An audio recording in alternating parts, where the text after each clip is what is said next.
충격적인 일이 아닐 수 없습니다. 세계에서 가장 가난한 나라 중 하나로 꼽히는 방글라데시.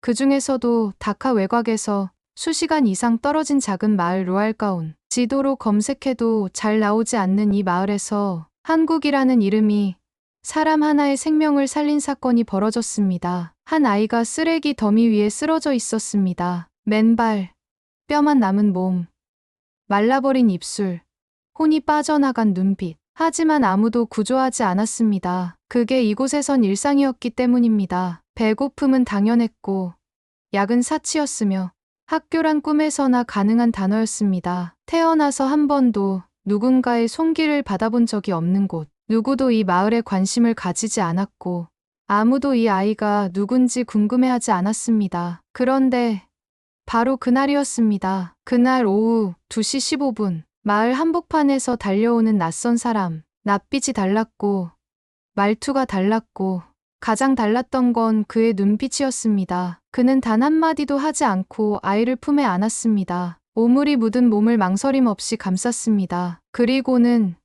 조용히 입을 열었습니다. 괜찮아. 내가 널 도와줄게. 주변 사람들은 조용히 속삭였습니다. 코리안. 그렇게 방글라데시의 가장 어두운 땅에 한국이라는 이름이 처음 심어진 순간이었습니다. 한 소년이 있었습니다. 방글라데시 다카 외곽. 사람들이 사람이 살 수 없는 곳이라 부르는 그 땅 한복판에 12살짜리 소년 아민이 있었습니다. 지붕 없는 집. 바닥은 진흙과 쓰레기로 덮여 있었고 하루 한 끼조차 보장되지 않았습니다. 사람들은 가끔 그를 쥐 같은 애라며 조롱했고 그는 매일 쓰레기장에 가서 재활용할 수 있는 플라스틱 병을 주워 몇 푼을 벌어 어머니에게 갖다 주었습니다. 엄마, 오늘은 22타카 벌었어요. 우리 내일은 밥 먹을 수 있겠죠? 어머니는 아무 말 없이 아이를 끌어안았습니다. 그 품 안에는 굶주림도, 병도, 가난도 없었습니다. 그 흔한 일상조차도 꿈꿀 수 없었습니다. 아민의 꿈은 의사였습니다. 하지만 그가 다닐 수 있는 학교는 없었습니다. 책은 고물상에서 누군가 버린 교과서, 찌꺼기 몇 장이 전부였고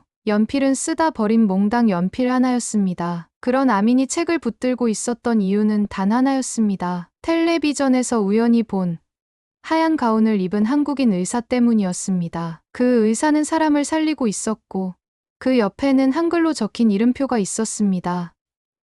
김, 동, 진, 한국. 아미는 말했습니다. 엄마, 저기 사람 살리는 거 저거 하고 싶어요. 그 사람은 하늘에서 온 사람 같구나. 우린 태어날 때부터 다르단다. 엄마의 말은 슬프도록 진심이었습니다. 아미는 그 말에 고개를 끄덕이며도 꿈을 놓지 않았습니다. 하지만 삶은 참혹했습니다. 아민이 15살이 되던 해의 일입니다. 아민의 여동생 사마가 폐렴에 걸렸습니다. 돈이 없어 약을 살 수도 병원을 갈 수도 없었습니다. 아민은 사마의 열이 오를 때마다 찬물에 적신 헝겊을 이마에 얹는 것이 전부였습니다. 그리고 속으로 기도했습니다. 제발 누구라도 나타나 줬으면 좋겠어. 현실은 잔인했고 사마는 결국 숨을 거두었습니다. 그날 밤 아민은 하늘을 향해 소리쳤습니다. 왜요? 왜 우리만 이렇게 살아야 해요? 왜 사마는 병원 한 번 못 가보고 죽어야 해요? 그 외침을 들은 사람은 없었습니다. 방글라데시 빈민촌의 절규는 전 세계가 외면한 진실이었던 것입니다. 그로부터 몇 달 뒤, 정말 기적 같은 일이 아닐 수 없습니다. 한 NGO 단체가 방글라데시에 스마트 클리닉을 세운다는 발표를 했고, 그 프로젝트에는 한국에서 파견된 의사와 엔지니어들이 포함되어 있었던 것입니다. 그리고 그 첫 번째 의료진 명단에 아민이 TV에서 봤던 그 이름이 있었습니다. 닥터 김동진 코리아. 아민의 손에서 몽당 연필이 떨어졌습니다. 떨리는 손으로 종이를 들고 이름을 몇 번이고 따라 썼습니다. 김동진. 어쩌면 정말로 기적이 올지도 모른다고 그는 처음으로 믿기 시작했는지도 모릅니다. 그리고 그 믿음은 이 작은 빈민촌 전체를 바꾸기 시작했습니다. 그날은 이상하게 하늘이 맑았고 유난히 푸르고 투명한 하늘 아래 하빕은 셋째 동생의 작은 손을 꼭 잡고 학교에서 돌아오고 있었습니다. 구멍난 슬리퍼 사이로 흙먼지가 발가락을 덮었지만 그에겐 익숙한 일상이었습니다. 집이라 부르기엔 초라한 판잣집에 도착하자 어머니는 물을 길어온 작은 통 하나를 들고 무거운 숨을 내쉬고 있었습니다. 오늘은 밥이 조금밖에 없단다. 어머니는 미안한 표정으로 말했습니다. 하빕은 아무 말도 할 수 없었습니다. 그저 고개를 끄덕이며 동생에게 먼저 그 밥을 건넸습니다. 나는 괜찮아라는 말은 이제 입에 익숙해진 주문 같았습니다. 하지만 하빕의 눈빛은 매일 조금씩 무너져가고 있었던 것이었습니다. 더는 버틸 수 없다는 듯한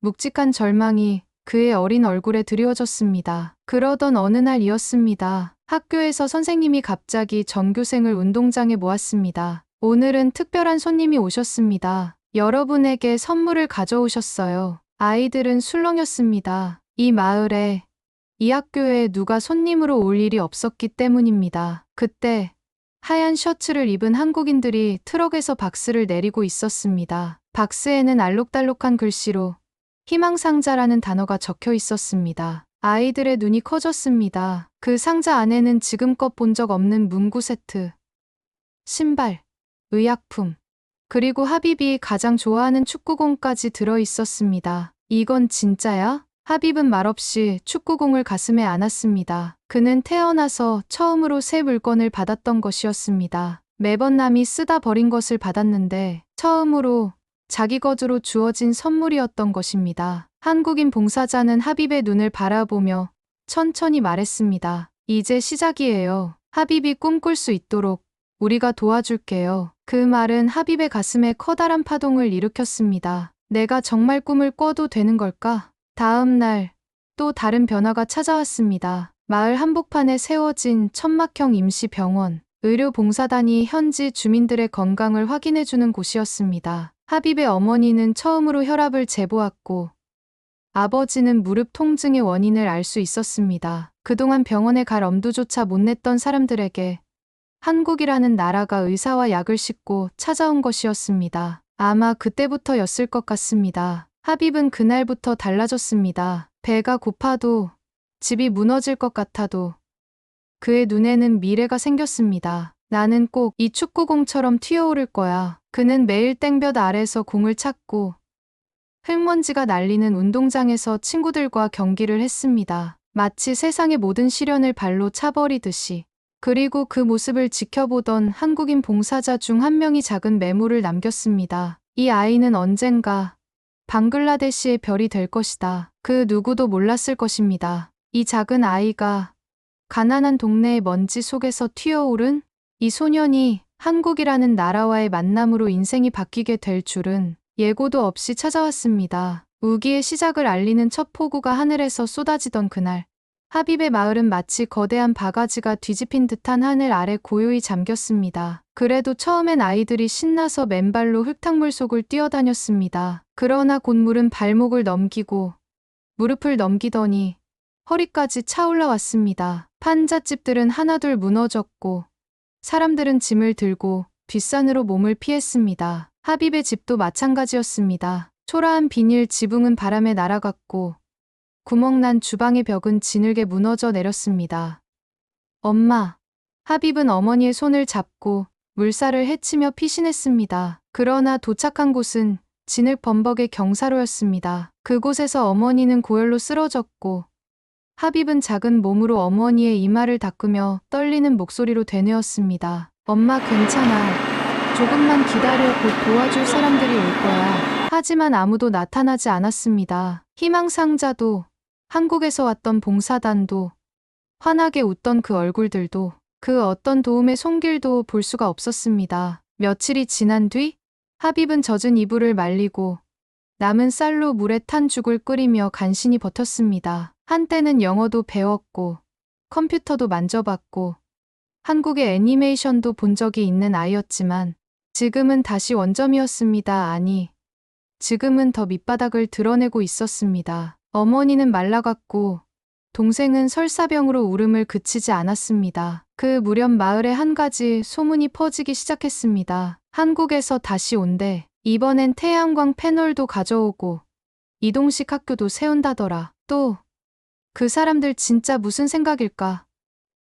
이렇게 와도 아무것도 바뀌는 게 없는데 누군가는 조롱했고 누군가는 믿지 않았습니다. 하빕도 마찬가지였습니다. 그는 조용히 중얼거렸습니다. 기대하면 다쳐. 희망은 결국 배신하니까. 어느 날 먼지 자욱한 길 끝에서 자동차 엔진 소리가 들렸습니다. 흙탕물 위를 천천히 달려오는 화물차 2대. 그 위에는 희망상자 로고가 붙어 있었습니다. 그리고 그 앞에는 익숙한 얼굴들이 서 있었습니다. 하빕, 기억 속의 한국인 봉사자였습니다. 땀이 범벅된 얼굴, 먼지를 뒤집어 쓴 옷. 그러나 여전한 미소. 하빕은 그 자리에 서 있었습니다. 차마 반가워할 수 없었습니다. 마음속 깊은 곳에서 뭔가 일렁였지만 그 감정을 꾹 눌러 담았습니다. 왜 또 왔어요? 그의 목소리는 거칠었습니다. 우리 마을 다시 망가졌어요. 사람들은 죽어가고 있고 학교도 없어졌어요. 당신들은 돌아갈 수 있잖아요. 하지만 우리는 여기서 벗어날 수 없어요. 그 말에 봉사자는 아무 말 없이 트럭 뒤편으로 걸어갔습니다. 그러곤 상자 하나를 꺼내 들고 다가왔습니다. 상자 안에는 축구공이 들어있었다. 바로 그가 잃어버렸던 하빕의 공이라 적힌 이름표까지 붙은 채. 우린 돌아가지 않았어. 오히려 돌아오기 위해 준비하고 있었어. 하빕, 내가 잊지 않도록 우리가 다시 올 거란 걸. 하빕은 마음에 뜨거운 것이 올라왔습니다. 뜨거운 눈물이 뺨을 타고 흘렀다. 그건 슬픔도 기쁨도 아닌 믿어주는 존재가 있다는 것에 대한 감정의 폭발이었습니다. 며칠 후 봉사자들과 마을 사람들이 함께 손을 모았습니다. 진흙탕을 걷어내고 바닥을 다지고 천막을 설치했습니다. 이동식 교실이 세워졌습니다. 노트북이 연결되고 태양광 전등이 반짝이며 불을 밝혔습니다. 그곳에서 다시 한글 수업이 시작되었습니다. 하빕은 조용히 그리고 진지하게 한 글자 받아 적었습니다. 그가 처음으로 나는 꿈이 있어요라고 말한 것도 그날이었다. 마을 사람들도 조금씩 변하기 시작했습니다. 무표정하던 어른들은 인사를 하기 시작했고 아이들은 공을 찾고 학교 주변엔 웃음이 피어났습니다. 한국 봉사자들의 자원봉사 문화, 정기적 후원 시스템, 무엇보다 한 번 도움을 준 곳은 끝까지 책임지려는 그 태도는 마을의 인식을 송두리째 바꾸어 놓았습니다. 하빕은 이제 매일 태양광 조명 아래서 글을 읽고 한국에서 온 책을 뒤적이며 혼잣말처럼 속삭였습니다. 한국 나도 언젠간 가보고 싶어요. 거기선 아이들이 배고프지 않다면서요? 공이 없다고 혼나지도 않는다면서요? 그런 곳에서 공부하고 싶어요. 하빕이 처음 한국어로 쓴 문장은 저는 학교에 가고 싶습니다. 그리고 두 번째 문장은 한국에 가서 공부하고 싶습니다. 였습니다. 그 문장을 읽은 한국 봉사자는 조용히 미소 지으며 말했습니다. 그럼 이제는 우리가 도와줄게. 끝까지. 그날 이후로 하빕의 하루는 달라졌습니다. 새벽엔 가족들을 위해 물을 깃고 낮에는 태양광 교실에서 공부하고 밤이 되면 희망상자가 지원한 태블릿으로 한국어와 수학, 과학을 배웠습니다. 그가 만든 공책은 벌써 5권째였습니다. 한국어 첫걸음, 한글 따라쓰기, K문화 읽기, 그리고 마지막 공책엔 이렇게 적혀 있었습니다. 나는 반드시 한국에 갈 것이다. 그리고 나 같은 아이들을 위해 다시 돌아올 것이다. 그렇게 5년이 흘렀습니다. 마을의 모습은 완전히 달라졌습니다. 이동식 학교는 이제 영구 건물로 바뀌었고 태양광 전력은 마을 전체를 밝히고 있었습니다. 물탱크가 들어섰고 위생시설도 개선되었습니다. 그리고 한국 NGO와 방글라데시 정부가 협력해 만든 코리아 스터디 센터가 문을 열었습니다. 그 첫 졸업생이 바로 하빕이었던 것입니다. 졸업식 날, 그는 검은 졸업모를 쓰고 연단에 올랐습니다. 눈앞에는 울고 있는 어머니와 동생, 그리고 영상통화로 연결된 한국의 봉사자 얼굴이 있었습니다. 하빕은 또박또박 말했습니다. 제가 여기까지 올 수 있었던 건 한국이라는 나라가 저를 그냥 불쌍한 아이로 보지 않고 미래가 있는 사람으로 보아주었기 때문입니다. 그의 말에 마을 사람들은 박수를 보냈고 그 박수는 한국에서도 전해졌습니다. 그리고 마침내 하빕은 장학금을 받고 인천공항에 첫 발을 내딛게 되었습니다. 어서 오세요. 한국에 오신 걸 환영합니다. 입국 심사대의 그 말 한마디에 하빕의 눈에 눈물이 고였습니다. 어릴 적 희망상자 상자 위에 적힌 그 문구, 희망에 오신 걸 환영합니다가 떠올랐기 때문입니다. 서울의 기숙사에 들어서던 날, 하빕은 밤늦도록 창밖을 내다보았습니다. 모두가 바쁘게 움직이고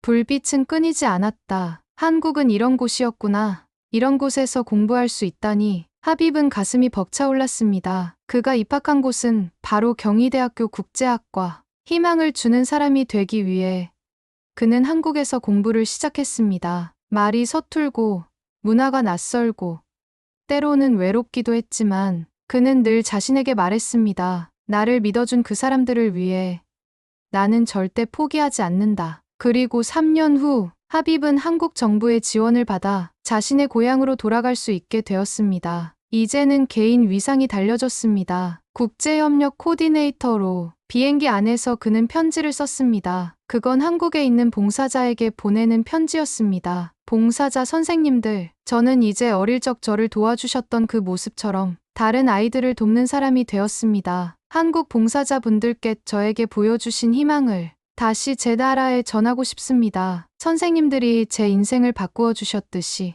저도 누군가의 인생을 바꿀 수 있는 사람이 되도록 노력하겠습니다. 비행기가 착륙하고 그가 내린 공항엔 하빕의 이름을 적은 현수막이 걸려 있었습니다. 장하다 하빕. 우리는 너를 믿어? 여기까지가 이야기의 끝입니다. 하빕의 인생은 단지 도움받은 소년의 이야기가 아닙니다. 그는 한국이라는 나라를 통해 희망을 보고 꿈을 꾸고 그리고 결국엔 희망을 주는 사람이 되었습니다. 이 이야기는 어쩌면 우리 모두가 잊고 살았던 한국이 가진 진짜 힘을 보여주는 이야기입니다. 화려한 무기나 큰 돈이 아니더라도 진심 하나, 마음 하나로 누군가의 인생을 바꿀 수 있다는 걸 이 작은 이야기 속에서 우리는 다시 느낄 수 있었습니다. 혹시 지금 이 영상을 보며 나도 뭔가 할 수 있을까? 라는 생각이 드셨다면 이미 그 마음 속엔 다른 사람의 삶을 바꿀 수 있는 씨앗이 심어진 것입니다. 이런 이야기 앞으로도 계속 전하고 싶습니다. 구독과 좋아요는 이런 희망의 이야기를 더 멀리, 더 많은 이들에게 전할 수 있는 가장 따뜻한 방법입니다. 함께 해주셔서 감사합니다. 다음 영상에서 다시 뵙겠습니다.